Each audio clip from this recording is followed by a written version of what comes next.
ላይቭ መቼ ነው የተመሰረተው የሚለውን ነገር የምናይ ይሆናል።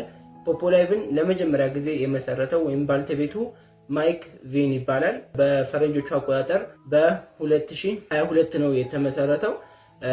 ፖፖ ላይቭ ያው በጣም የሚገርም አፕ ነው። በጣም በብዙ ነገሮች ነው የሚተዳደረው። አሁን ምሳሌ ዩቲዩብን ብንመለከት በማስታወቂያ ነው።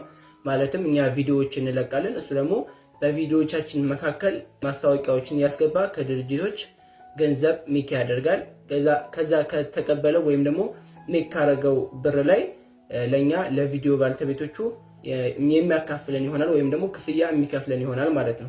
ፖፕ ላይቭ ደግሞ የሚገርመው ይሄንን እንትን ይጠቀማል። እሱም ማለትም ማስታወቂያዎች በየመሃሉ ይገባሉ። የበዓል፣ የምግብ፣ የተለያዩ የልብስ አልባሳቶች ምናምን ማስታወቂያዎች ሲኖሩ በየመሃሉ እየገባ ከማስታወቂያዎችም ገንዘብ ሜክ ያደርጋል ወይም ደግሞ እሱ ከዛ ከማስታወቂያዎቹ ብር ይቀበላል ማለት ነው። እንደ ዩቲዩብም ነው ማለት ነው። ሁለተኛ እንደ ቲክቶክ ነው። ሁሉም ነው አጠቃሉ፣ አብዛኛውን ሶሻል ሚዲያ አጠቃሉ አቅፎ ይዞታል።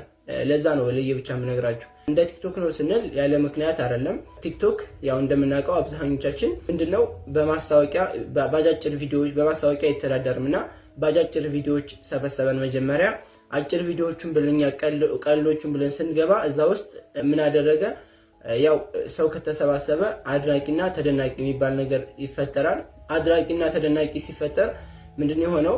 ላይቭ ለሚባል ነገር አመቻቸልን። ላይቭ ላይ እንዲገቡ አደረጋቸው። ከዛ እነዛ ፌመሶቹ ልጆች ላይቭ ላይ ሲገቡ ጊፍት ለነሱ ጊፍተሮች ወይም አድናቂዎቻቸው ጊፍት ይሰጧቸዋል። ጊፍት በሚሰጡባቸው ሰዓት ከተሰጠው ጊፍት ላይ ወደ 68% እሱ ነው የሚወስደው።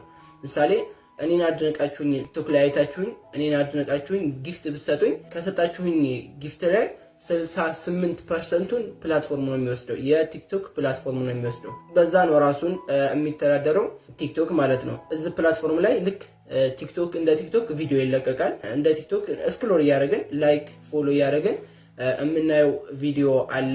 ከዛ በተጨማሪ ደግሞ ላይቭ ላይ ላለ ሰው